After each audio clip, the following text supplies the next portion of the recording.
Welcome back to the show. If you're just joining us, my name is Tumi, your super host with the most, and you're right in time for our Super Chat. This fine Saturday afternoon, I am joined by the DJ producer extraordinaire duo, Pascal and Pearce. Guys, I'm so excited. You have no idea just how excited I am. But Pascal and Dave, thank you so much for joining us, and welcome to our show. Oh, yeah. Thank you so much for having us. Thanks so much, Tumi. Yay! So good to see you guys. But how's the weather in the Mother City today? Oh, it's amazing. It's beautiful. Is it? I'm seeing a lot of... I should be in the sun, but here we are. Yeah, because you had me confused. Why do you have your hoodie on? I'm seeing people already at the beach, like making us jealous. It's cold in the studio. We've got a really cold studio, just the way I like. Oh, okay, cool. You definitely have. You know? You have to focus, right? And be chilled. So the first question I'm going to ask you, in a world filled with so many solo acts, what's the best part of being a duo? Oh, the hugs, eh? The hugs. Nice. Definitely the hugs. Yeah. Realistically, best part of being in a duo, I would say always having a cool travel companion. Because like life on the road can be really, well, I don't know, I wouldn't really know. I've never traveled life on the road as a solo act. But we've got a lot of friends who do it alone, and yeah, I think it can be a bit tough sometimes, and it's nice to just have a travel partner that you can like share experiences with. Yeah. I think also, you know, in the studio, you know, when we bounce ideas between the two of us, half a lot, versus just the person.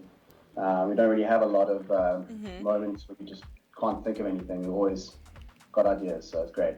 Yeah. Oh, that's great. You know what? Two heads. They always say two heads are definitely better than one. Obviously, it works, and it has been working for you guys for quite some time. So none of the information on the internet really tells us much about how you two actually came together, right? How you cemented the names and decided to, you know, start Pascal and Pearce. I would love to hear it directly from you. So how did it come about from the beginning? Full story. Huh? The full story. Yeah, the full story. Look, we've got time. Normally we just say online dating, and that's the end of it. Wait, what? Online? No, the full story is some friends of mine from high school moved down to Cape Town, and they met Pascal DJing on the club scene, and I had been making at the times. And then when I moved down to Cape Town, they introduced us, and yeah, the rest is history. We started working on a track together. Okay, and that was in 2007. Yeah, Feb 2007. Yeah, I've never looked back. So when you guys work, which one comes first, second and third? Is it DJing? Is it remixing? Is it producing? Does it all live together? Like, what is the mix? Yeah, I'd say it all kind of melts together into one melting pot. We try to separate, obviously weekends are normally gig orientated. Yeah. And then during the week we try, because it's can be such a chilled job, you know, we try and take it as seriously as we can, and we do treat it as a bit of a 9 to 5, Monday to Friday. You got to put your 8 hours in. Yeah. You know, when you're your own boss, there's no one to shout at you, so we kind of have to push each other. Yeah. I mean, like Dave was saying, it's a nice balance because we try to keep it daily in the sense of what we have to do. So whether it's a project or whether it's a show, we always handle it with a lot of care and basically like a business, because it's all about longevity. Yeah. Definitely, which actually I wanted to ask. I mean, you guys have been in the industry now since like 2007 as a duo, but I guess it looks like you've been in the industry longer. What is your secret for longevity? Because you're still hot, you're still relevant, and Thank you. I mean, it's all about being positive and having a game plan and sticking to those ideas and making sure that they don't just fade away. Sometimes the year might be busy where you don't get to see everything out. But I find that the two of us are hardworking, we're ambitious, and we want to achieve a lot of things. So it's all about that, and we've got families to take care of. We want to make sure that we good representations to them and our fans, and it's a great honor to do what we get to do. So we consider it a massive privilege. So a lot of people would like to be in our situation. So it's just, you know, get on it with every day, and you know, and that's what it is. And the love has not died, right? The passion. And the passion and the love definitely has not died. No, not at all. It's just got more actually involved, I think. and I see things things are different because of coronavirus. I think it is just like especially affected the gig economy, which I can imagine is quite a huge and important factor from you guys. But how have you remained creative and I guess not so, what's the word? Because I see you've tried innovative ways to keep the music going. You have like live DJ sets where people are working out, etc., etc. But how has it actually pushed you to try something new? Lockdown, I think, for most of South Africa has been a bit of an emotional roller coaster. Yeah. We've definitely had our ups and our downs. I think in the first hard lockdown, it was really cool because it was actually nice to be forced to take a break. We've been really busy before the lockdown, True. thankfully. Yeah. So it's nice to have a forced break. And then after the 5 weeks, then it was a little bit like, what's happening? Yeah. Now I think, we've really used it to our advantage. It's been good for the soul, good to rest, good to reflect on everything. Yeah. I think at the moment we're probably in one of our most creative spells of our 13 years. It's just everything that's been kind of sitting during lockdown is now coming to the surface. Yeah. And just in studio the last couple of weeks, we've been, working on so many new songs and such a new sound that we both just like resonate with. It's been really awesome. So I think we've definitely used the Rona and the lockdown and everything to our advantage. Yeah. Just keen to get back now in front of actual human faces. Yeah. Not in front of a webcam. Well, that is exciting. So are you telling us you're working on new music for us, which is really exciting? Is it something that we should be looking forward to? We're working on tons of new music. Quite a stockpile that we've been sitting on. The rest of this year and next year, I think plans to kind of release it all intermittently. Exciting times ahead. I think we're just really excited to share kind of what we've been working on. Yeah, exciting. And how's the sound? Is it still the same or is it evolving? Are there any new influences we can like start, looking forward to? I would say like we haven't lost the energy at all. And the scope of the genre has always been broad. So we've kept it to our interpretation where house music has so many great elements that we're not going to deny them and especially resonate with them. So we're in a very sort of fortunate situation. We're not really boxed down to a specific genre, so we can play many shows, but sometimes that can be a disadvantage with regards to what people just want to listen to. So we've been working on tons of radio music and tons of club and festival music, so everyone's kind of catered for in that sense, where we just want to show the homage and appreciation to the music and just keep it dirty and filthy sometimes and funky and fun. Yeah, amazing. That is so exciting, guys. I do want to find out, do you miss performances? Do you miss the crowds, the parties, the concerts, the vibe? Do you miss any of it? We were missing it immensely during the lockdown. Since level 1 struck, we've been a bit more fortunate and we've had quite a few shows. This coming weekend we're traveling around the country, got shows in Joburg, Cape Town. So it's good to be back in front of people. We definitely missed it, and it's our happy place. It's where we like to be. So do you feel? Sorry. No. Carry on. No, it's just one of those moments where you really get to enjoy seeing people enjoy music and enjoying dancing. Because I find when people stop dancing, they really get old. And I think whoever's listening to this who hasn't danced in a while, just dance. Whether in your kitchen, at your home, doesn't have to be in a club. Just get that groove on, because that's what keeps us young and happy. That is so true. I'm sure that's what keeps you guys young. You look nothing over 25, honestly. I'm really for real. And I'm sure you like to feed off of the energy of the crowd, I must say. I definitely do miss that. But what has been the best crowd you've ever played for? Like, ever? Anywhere? Look, I think with regards to response, we've had so many amazing festivals and shows, and we don't want to disappoint promoters yet. But one thing we've definitely noticed, and we've actually discussed this a few times, is the size of crowd doesn't always equal quality of crowd. Like we've had shows to thousands of people that haven't been as great from our side in terms of the energy, the feeling as. We've had some really small gigs that have just been amazing. A huge crowd doesn't necessarily make a good crowd. Totally. But not necessarily. But with that said, then, which is your most memorable favorite crowd ever?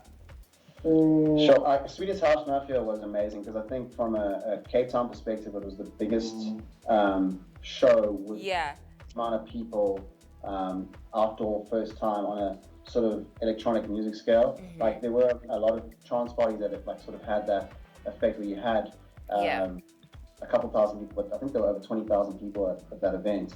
So it was an incredible energy, and I think I won't forget that crowd specifically. It was just a sea of people. We've actually got a really cool photo of that show. A photo. Yeah, right there. Like you standing in front and the crowd behind you. Yeah. Those are epic. Doing like that. Yeah. I can't imagine how that feels like. But yeah, slowly but surely, I think it's gonna get busy. Has your life changed that much though? Do you feel like you still have the energy to go back where you have gig after gig on weekends, or are you okay with taking a little bit easy, maybe focusing on some albums and collabs here and there? I feel like we don't have to necessarily choose between the two. Okay. Yeah, we have a good balance of a bit of this, bit of that. I definitely noticed, compared to like the early years where you'd stay at the club until 4 a.m. and finish 4 bottles of tequila, like those days aren't as common anymore. Yeah, no. But it's also it's an appreciation for the journey and the professionalism element. And, we kind of get there, we do the job we are put to do. And it's always important to us to do the best possible work we can. Yeah. So we do our thing, and then it's just awesome now to get home a bit earlier on a Sunday. We used to book 5 p.m. flights. Sure. And now we generally book the earliest flight we can and say get back to our families, our dogs. Yeah. Yeah, but a balance. A balance is important. You need to be able to do life on the road and life in the studio. Sorry, and also just, like earning a good income. Like I must say, this industry can hit so hard. Yeah. So I think it would be nice to see it again, like where you've got artists that have been in the game for a long time, don't just disappear, and they can still, ride this out, and it just creates more inspiration for younger talents just to push on into the game and, create some sort of legacy factor that way. Yeah. Cool, guys. Okay, cool. I love that balance. So you guys have had some really cool collaborations in the country. I mean, Lockenville, which I also had the pleasure to chat to. Also, Jethro Tate. I mean, you guys really know how to find them, all right? But how do you spot the perfect song? And you're like, this one, we have to remix. In terms of remixes, it's often what comes into us. We generally don't go searching for remix work. Oh, okay. Collabs, I mean, it depends. We've been put in touch with quite a few collabs from our previous record labels. Our publishing company has put us in touch with a few people for collabs. Trying to think. The club, you meet all sorts of interesting people in the clubs. And I think, a few of our collabs have come from just meeting people out and saying, hey, let's collab. Let's work together. And how important are these for the music, for yourselves, for the artists, just in general? Are they massive? Yeah. For us, it's always been very important for multiple reasons. One, that neither of us can sing, so super important. Yeah. Sing badly. Yeah, exactly. Everyone can sing. But yeah, we can't sing well. You could rap. Yeah, as you were saying earlier in the interview, 2 heads are always better than 1. Yeah. Always better than 2. Yeah. So collaborating is always really cool because you get a different perspective on something that you would have maybe looked at 1,000 times. Yeah. And someone else has a completely fresh spin on it, and all of a sudden, just like that, something magic happens. So, yeah, we've always been a big fan of collabs, I'd say. 100%. Nice. Oh my word, guys. I'm just so excited to hear what you have in store for us. I mean, we haven't seen an album in a while, but we definitely have been seeing you in the scene. And it's so great to just kind of see the relationship, the dynamic, and feeling as if like this duo can work in a world full of solos. I am so glad Pascal and Pearce are still here rocking it. Okay, I want to play a little bit of a game to put you guys against each other. Are you game for that? Oh, yeah. Always. I don't know if you expected that. I should have started with that. But yeah, we just love to have a little bit of some fun. So I'm going to test your general knowledge and just like your quick thinking. All right, so this game is called 10-second guess, right? Okay. Dave, I'm going to ask you 5. Pascal, I'm going to ask you 5. Winner's the one who gets the most correct given in the time, right?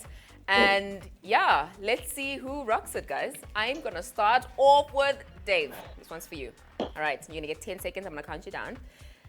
Name 3 television shows that have ended. Go.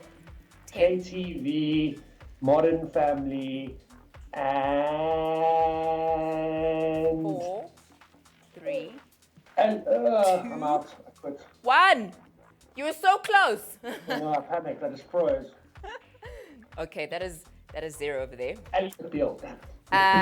Pascal, name Yeah. 3 types of flowers. Go. 10, 9, 8. Oh, seriously. Okay. 7, Protea, sunflower, and 4, a granadilla flower. 3. There we go.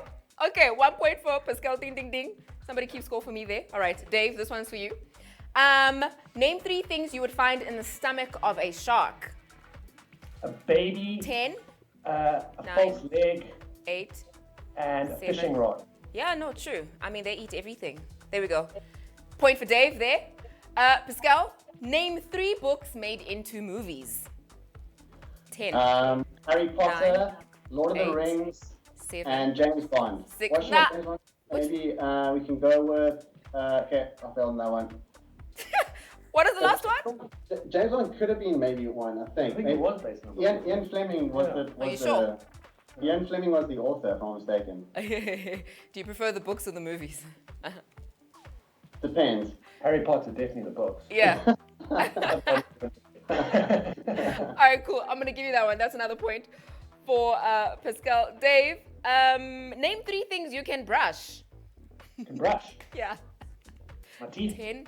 the pool, 9. and my dog. Oh, cute. Cute. I know. I knew dog had to come in there. That's another point for Dave. Pascal, name 3 famous men with mustaches. Sacha Baron Cohen. Yeah. Let's try to think here. 5, 4, Sergio Ramos 3, has got a beard. 2. And so does Mo Salah. There we go. Another point. Another point for Pascal. Touch and go. Yeah. Okay, Dave, are you ready? 100%. Name 3 dinosaurs. 10. Stegosaurus, 9, Tyrannosaurus Rex, and a 8. Velociraptor.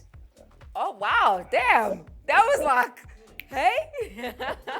There's a point for Dave. Pascal, name 3 sports not played with a ball. Now. 10, Chess. 9, 8, 7, Sure. 6, Online games. 5, And 3, damn. 2. What? You failed. Come on. There's swimming. What else? Swimming, athletics, all of that. Sorry. 100 meters, 200 meters, 400 meters. I mean, honestly. I kept on thinking of soccer, sorry. I'm like, chess, the laziest. Esports, the laziest. All right, this is the last question for the both of you guys. Okay. Dave, this one's for you. Name 3 tracks from your album One Night Only. Desperado, Uh-huh. Fire Within, and gosh. Was it that long ago? You didn't get that one. Sorry, Dave, you didn't get that one. You need one more. Pascal? Of course, I'm not going to take it easy on you. Name 3 tracks from your album Passport to Ibiza. Passport to Ibiza. Yeah. There was the Beautiful Lie remix that we did. There was the 5, remix that we did. 4, and then we did a Childish 3. Gambino remix There we also. So I think that was it. There we go. Yeah, no, you got it. You overachiever now. Hey, are you that competitive? We are kind of competitive guys. I mean, I just watched Liverpool Everton, and it was a tight game. So lovely to watch. It was a draw. I know. That's what it was. Thank you for reminding us. That was not what we expected. So are you a Liverpool fan? Yeah, I'm a massive Liverpool supporter. Like, Yeah, Dave? I'm also. Oh, there we go. Sorry, guys. You know what? It's been such a weird season. I don't know if it was the lockdown. I just don't know what's going on, eh? Look, I think it's going to be an incredible season to watch. Yeah. You know, no fans has definitely created a belief within the team. So, Yeah. like when you play fives or play like an individual sports, when there's no sort of fans and it's just the energy of the team. Yeah. It doesn't matter how good the team is on the Sure. field. It's all about the mental fierce or the mental like energy that's there. And it happens so naturally where you'll find you can just have an off day. Like Villa had a great week last week. But yeah, guys, you know what? Times have changed. I don't know if it's a good thing, it's a bad thing, but if you're not going to see the good thing, it's definitely going to be depressing. But I'm hoping to get crowds back. Oh my God, sorry, I just got disturbed by a fly there. How rude. Mother Nature, always showing her tricks. All right, Dave, I'm going to ask you one question before we sign out of here. If you had a boat, what would you name it? Maybe you do have a boat. What's the name of it? Boaty McBoatface. Boaty the Boatface. Wow. Wow. Imagine you at the V&A waterfront. You know, the bridge is coming over and Boaty the Boatface comes by. Yeah, I thought that was on social media. I was tagged in everyone's post. Boaty McBoatface in the V&A. Whoa. I love it. I love it so much. Pascal, what's the most useless talent you have? The most useless talent I have? Useless, yeah. I'm just thinking of that scene from Bruno when he dances like a talentless idiot. But Do it.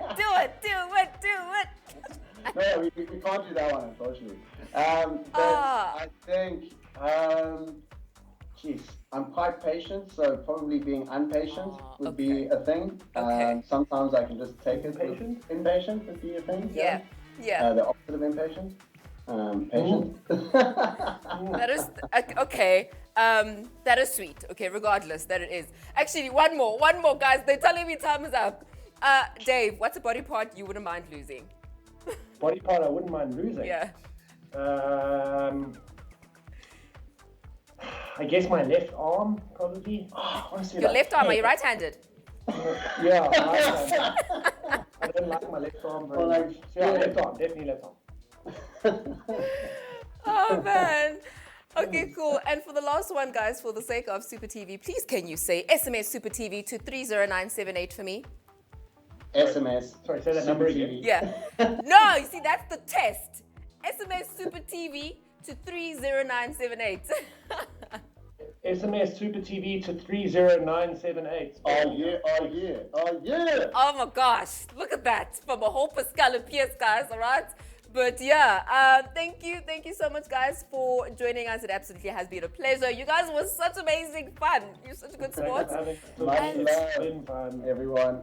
Enjoy your weekend. Thank you so much. And yeah, enjoy the mother city. I'm so jealous. I also want to go to the beach or something. But anyway, guys, those were my super guests, Pascal and Pearce. Oh, what a pleasure it was to have them here in studio with us. If you also want to join in on the fun, like you heard them say, SMS SupaTV to 30978.